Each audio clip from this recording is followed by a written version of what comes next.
langsung dipoto dari belakang, langsung update FB. Ini yang pakai baju kotak-kotak, ini tanah liat. Ini yang selalu menimpakan masalah beban kerjanya ke saya, ini tanah longsor. Jangan zalim, jangan aniaya orang.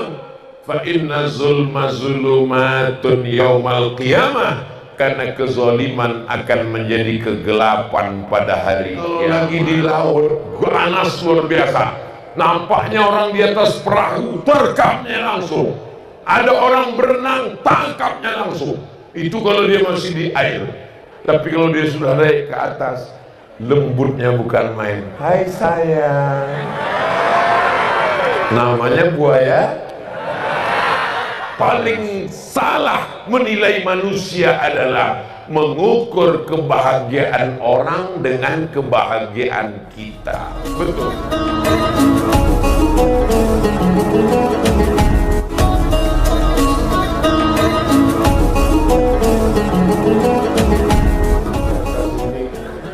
Semuanya akan turun masuk ke lubang yang sama dari tanah, berjalan di atas tanah, masuk ke dalam lubang tanah, akan dimakan cacing tanah. Apa kesombongan kita? Kecuali kita diciptakan dari besi, baru nggak bisa dimakan tanah. Kita semua dari tanah. Mohon maaf, yang dari besi tolong angkat tangan. Kalau ada yang angkat tangan berarti dia Robocop. Kamu dari apa? Dari besi. Oh, transformer. Kita ini semua dari tanah. Ustaz Somad, kalau memang betul dari tanah, kenapa sifatnya beda-beda? Iya, sesuai dengan tanah. Tanahnya kan beda. Teman saya itu, Pak Ustaz, susah kali bayar utang. Tanah liat.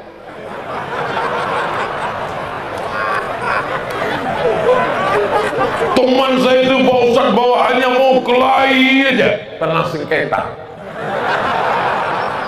Tapi tolong, jangan tausiah malam ini dijadikan bahan besok pagi untuk mengukur kawan-kawan. Langsung dipoto dari belakang, langsung update FB. Ini yang pakai baju kotak-kotak, ini tanah liat. Ini yang selalu menimpakan masalah beban kerjanya ke saya, ini tanah longsor.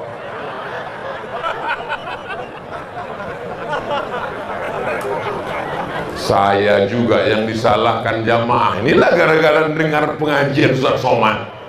Saudara yang dimuliakan Allah, yang baik-baik semuanya datang dari Allah, yang tidak baik dari hamba Allah yang dhaif. Nabi Muhammad SAW mengajarkan, ittaquz zulma, jangan zalim, jangan aniaya orang. Fa inna zulma zulumatun yaumal qiyamah, karena kezaliman akan menjadi kegelapan pada hari kiamat. Dosa kepada Allah, kita bisa menangis di pintu Ka'bah. Ya Allah, kau tadi nangis kenapa? Kakiku dipijak Afrika. Ada jamaah Afrika besar memijak kakinya, patut dia nangis. Ada satu jamaah umrah, teman saya ini heran, ketika melihat Ka'bah semua nangis, dia nggak nangis, malah heran, kenapa kalian nangis? Ketika semuanya sedang sa'i, gunting rambut, semuanya haru, labbaik Allahumma labbaik, dia enggak. Sampai pas tawaf wada selesai mau pulang, hilang dia. Teman saya Ustadz membimbing umroh, nyari kemana bapak ini, gawat nih kalau sampai hilang, bertanggung jawab pemerintah Saudi Arabia, lari nanti kena tuntut travel, kita dicabut izin. Ketemu rupanya dia sedang menangis di bawah pintu Ka'bah. Ditanya sama pembimbing, katanya bapak nggak bisa nangis, ini kok nangis? Saya nangis Pak Ustaz. Apa yang bapak tangiskan? Yang saya tangiskan, kenapa selama ini saya nggak bisa nangis?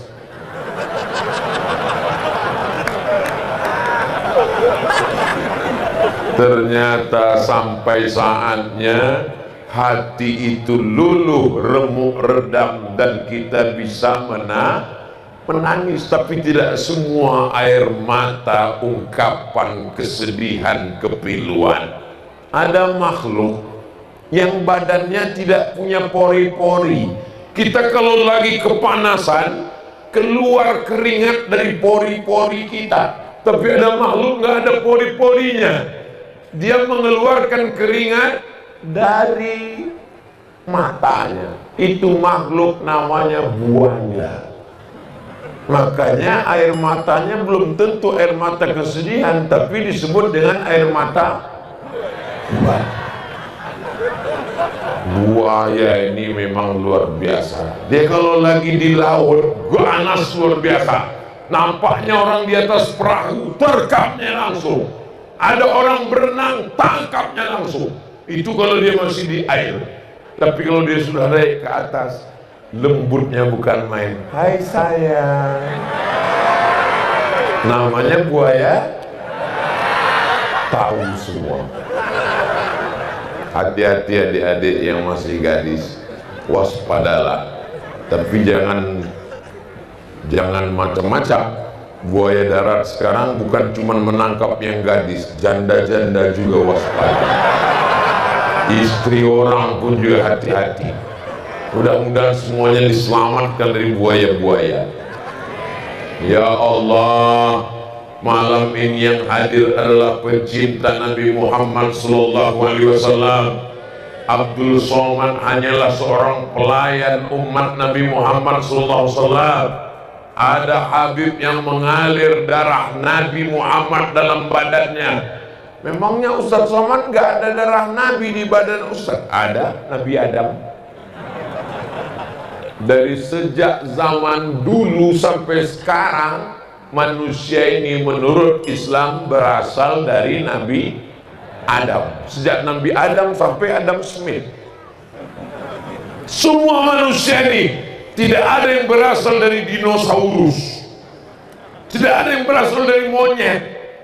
Manusia ini diciptakan inni ja'ilun fil ardi khalifah. Aku ciptakan manusia di atas muka bumi sebagai khalifah. Apa maknanya? Sebagai pemimpin, sebagai pelindung, sebagai pengayom. Binatang, tanam-tanaman, hewan, lingkungan kita jaga, karena kita dikirim Allah pembawa rahmat. Wa ma arsalnaka illa rahmatan lil alamin. Lihatlah di Kota Baru, semua terjaga, terpelihara, semua makhluk dijaga di Kota Baru. Ikan-ikan dijaga, tanam-tanaman, bunga-bunga dijaga. La taqta'unna syajaratan, jangan potong pohon kayu. La tahdimu buyutan, jangan hancurkan rumah orang. La ta'khiranna nakhlan, jangan cabut pohon korma, karena korma adalah makanan pokok. Satajiduna rijalan fis sawami, nanti kalian akan pergi, kalian menemukan pendeta-pendeta di gereja. La ta'ridu lahum, jangan ganggu pendeta di rumah ibadah mereka. Itu pesan siapa? Pesan Nabi Muhammad sallallahu alaihi wasallam. Kenapa? Karena dia diutus Allah. Wa ma arsalnaka illa rahmatan, rahmat, kasih sayang. Makanya tidak boleh mengancam, tidak boleh menghardik, tidak boleh. Fa ammal yatima fala takhar wa ammas sa'ila fala tanhar. Kita enak makan, makan luar biasa. Apa itu yang dimakan? Semua ada. Soto Medan ada, soto Makassar ada, Kalau di Makassar dia bukan soto Pak Ustadz, jadi apa? Coto. Oh iya. Jadi kalau gitu bukan Ustadz Somad, siapa? Ustadz Comad. Ini Ustadz cerita makanan kapan ini? Tadi saya dijamu Pak Bupati, Pak Wakil Bupati, Bapak Forkompinda, semuanya makanan, Masya Allah. Ungkapan sulit saya untuk mengungkapkannya. Satu kata tentang makanan tadi Pak Ustadz, wow, amazing. Luar biasa makanannya. Saya tadi mau ceritakan, tapi nggak usah lah saya ceritakan, itu menyakitkan hati Bapak Ibu. Ini Pak Ustadz hasil dari nelayan-nelayan kita yang ada di pulau-pulau. Mereka tenang mencari ikan, mereka menangkap udang, mereka menangkap lobster. Kebahagiaan mereka di sana tidak bisa kita tarik kebahagiaan mereka ke kota. Paling salah menilai manusia adalah mengukur kebahagiaan orang dengan kebahagiaan kita. Betul? Ustaz Somad, ibu saya tinggal sendiri di rumah. Ayah saya sudah meninggal. Ibu saya bawa ke kota. Saya sediakan rumah, pakai AC di kamar.